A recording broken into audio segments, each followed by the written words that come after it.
Shabbat Shalom, everyone.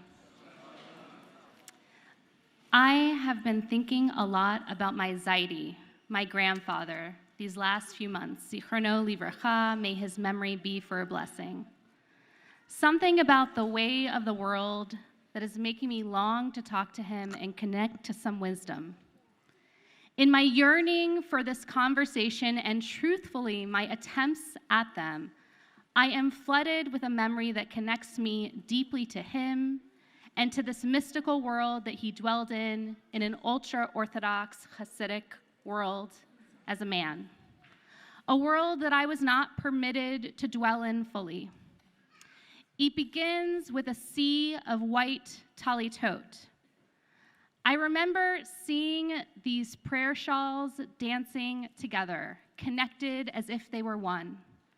In the background was davening or praying with kavanah, with intention, Yiddish accents thrown into the Hebrew, the smell of ancient Sfarim, of books permeating the space as those white talitot moved back and forth in unison. I was about 3 years old at the time, and it is one of my earliest memories in general and my first memory of spirituality. I was standing under my Zaidi's talit, hugging his legs, noticing and feeling something in that room.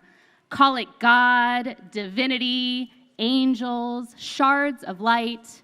Perhaps I was tapping into the deepest connection to my ancestry because somehow in that moment, I could see my Zaidi in Los Angeles in his shtibel, which is Yiddish for shul, but I also was somehow able to see him as a little boy in a tiny shtetl in the Carpathian Mountains near Romania and Hungary before the war broke out, before his world was destroyed.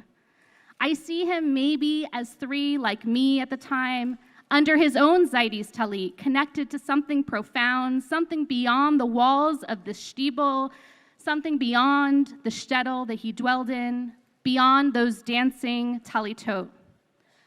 I remember this feeling that I felt at 3, tears welling in my eyes, seeing tears in his eyes, and I believe this moment of angels, which is what I have called it in my own life, is something that brought me very close to something I still struggle to articulate, which is a deep connection to self. This moment likely instilled the calling to the rabbinate, a calling to be connected to whatever that light was in that room and pursuing a life and seeking it. This moment happened well before I could put on any identity onto anything, meaning I didn't notice at 3 that in that shtibel were only men. I didn't think about the lack of voices that were missing in the space or the invisible work the women were doing as their husbands could pray with their full hearts. I couldn't see how just a few years later in this world, I would no longer be permitted to experience this particular type of spirituality. How could I notice these things when all I could see in this moment was those sea of white talitot emanating sparks? All I could see was the possibility of being part of a woven tapestry, and all I wanted was more. I'm not here to convert any of us to Hasidic Judaism, nor to hate on it. But I am here, and I'm so grateful to be here in this space, to remember and to help myself remember, and hopefully invite all of you here to remember a spiritual moment from childhood that felt safe, that felt sacred, that felt as if the angels were present. Because we know the world is a harsh place. Some may even call it broken. Our hearts are certainly broken. And while there is not one answer for mending such pain, it seems clear that remembering moments that are of a pure connection to ourselves and to the world is an essential practice to finding ways to be a human today. In this week's Torah portion, Shlach Lecha, which literally translates to send out for yourself, we are reminded of the story of the spies scouting the land of Canaan. They return, and as Akira noted, they return 10 out of the 12 report that the land that they have longed for since being liberated from Egypt is rich and bountiful, but it is also inhabited by Nephilim, by giants, who they share, stating, Vanahi be'enenu kechagavim v'chen hayinu be'enechem. We looked like grasshoppers to ourselves, and so we must have looked to them. Meaning, we are afraid. We are filled with doubt. We don't know if we can do it. Actually, we can't. For this statement, and they and their entire generation are punished. They're not able to enter that land of milk and honey, are sentenced to another 40 years of wandering. And just like Akira asked, I'm asking the same question. This is one of those harsh moments in our text. Why? Were they not just being human and feeling small and afraid? Is it not completely natural to have doubts before a big moment? Is there no room for error or hesitation? Midrash Tanhuma, a compilation of midrashim of stories, has a beautiful interpretation which shares what God actually said to the spies, which was, you don't know what you just let your mouths utter. I am ready to put up with you saying we looked like grasshoppers to ourselves, but I am offended that you have the audacity to say how you look to them. How could you possibly know how I made you appear in their eyes? What if it was that in their eyes you were like angels? In other words, self-doubt is expected. We are human and undoubtedly conditioned to have such feelings. It seems that even well before TikTok existed, our sages note that we were primed to operate with some level of self-doubt. But to actually believe that this self-doubt is true, to believe that the story you are telling yourself is the actual reality, yes. This is the transgression of those 10 spies. They did not give themselves permission to step out of their self-destruction, and yes, I am sure all of us can relate. This concept of us potentially being angels instead of grasshoppers, it takes my breath away. What if we had a mechanism to actually be the angels that we really are, to see ourselves as such, or to at least trust that we were seen like this by others? Maybe even to hold on to the moments when people are angels towards us, or even to feel those moments of angels all around us. Our mystical tradition loves angels.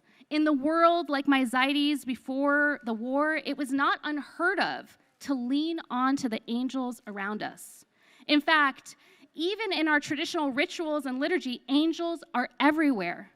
We welcome them in every Friday evening on Shabbat with Shalom Aleichem, Malachei Asharei, right?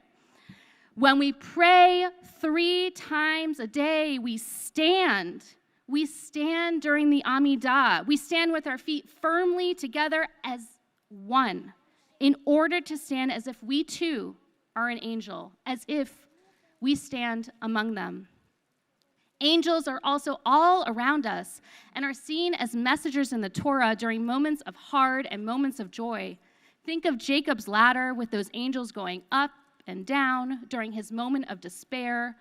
Or Abraham and Sarah were delivered a message that they would have a child. There are even traditions that believe that angels protect us, and in fact, the mystics believe each one of us has a personalized angel team, as well as the typical 4 archangels, Michael, Uriel, Gabriel, and Raphael. They are here to protect us when we are scared. They are with us when we are lonely, and they are even part of us when we see ourselves as grasshoppers with crippling self-doubt. It seems as if we need these angels because of the brokenness that is surrounding us and our own brokenness inside that limits moments of connection. Rabbi Isaac of Luria, known to many as the Ari, lived in the 1500s and rekindled a Kabbalistic movement in Sfat. It was a spiritual renaissance of sorts, and if you think of the many mystical traditions that we still practice today, like wearing white like we do here at IKAR on Yom Kippur, some even do it on Shabbat, of silent meditation, of creating a personalized divine connection, of living out the principles of the Zohar, which was the main Kabbalistic text. He helped make mystical practices of Judaism more widely accessible. He also had a theology of how the world was created and perhaps an answer to all the brokenness that we may feel today and have always felt. The story goes that when God created the world, God had to subsume or contract God's self to create a void or an empty space. According to the myth, this is what makes the world a place for us as humans to have free will, to make our choices. In the process of the creation of the world, which was filled with divine light, there were 10 vessels that were holding the light, but they could not contain it. It was too powerful, too potent, too much. And so these vessels shattered everywhere, sparks of light of divinity scattering across the world. With this light also came the shards of the vessels that were attached to the light trapped inside of them. Meaning we all entered a world that is broken, and that the task of a lifetime is for us as humans to pick those shards up, to find the light and liberate that light. It is through this action of sifting through the brokenness of our inner and our outer worlds and finding the divinity in spite of, and maybe even because of these shards, that we become the light or the angel inside of us repairing what needs to be repaired. How do we do this work? For starters, we must not see ourselves as grasshoppers, but rather the angels inside of us. And it is when we act from this space that we can begin to find the light in those shards at once. Another way that we get to find these shards of light is through engaging with the rituals, the mitzvot, and our personal technology that allows us to pick these shards up, which we're doing right here, right now. Like sitting together in a minyan, in a community, showing up for one another. Reading from the Torah, an ancient text that has been read out loud in sacred ceremony for thousands of years, week after week, year after year. How this same Torah portion is on a rhythm being read down the street and across the globe. Another shard of light is the fact that this Torah, the Torah that we just read from, was scribed by a scribe. Each and every letter meditated on, spiritually connected to some divine spark of light. We picked that shard of light up as we witnessed Akira become a bar mitzvah, and we saw Rachel and Max have their ofruf today. We do this all the time here, continuously picking up these shards of light throughout Shabbat, a sacred day of rest, a pause, as Rabbi Abraham Joshua Heschel called it, a palace in time. How beautiful is it to be part of a tradition that invites so many moments to pick these shards of light up, that invites us to be the angels that we are. At the end of this Torah portion, we learn of the commandment of wearing tzitzit, those fringes that hang down from the talit.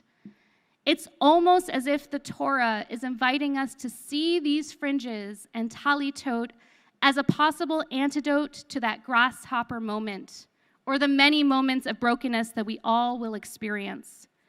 It is as if our tradition knew that we may sometimes need something to be wrapped in to remind ourselves of the angel within us, the angels around us, and the shards of light that we as humans created in the image of divine are certainly here to collect.